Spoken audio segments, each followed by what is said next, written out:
attendees can look forward to laughing and learning and finding different ways to improve their current processes and making the program work for their clients, while at the same time honoring the traditions and culture of their respective tribes.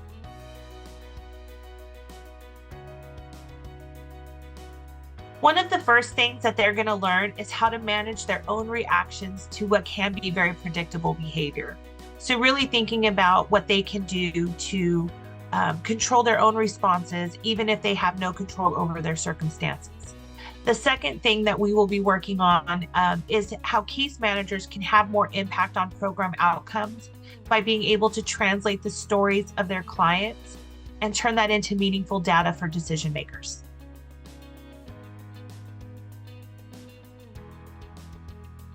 Any case manager or anybody that's looking to improve their tribal TANF programs in both the short term and long term should attend any of these programs.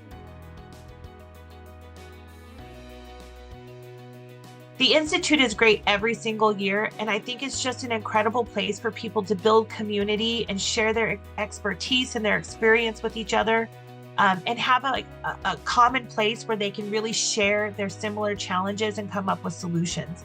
It really allows for people to collaborate and bring all of them together to not just share all of their wisdom, but to also build hope for the future.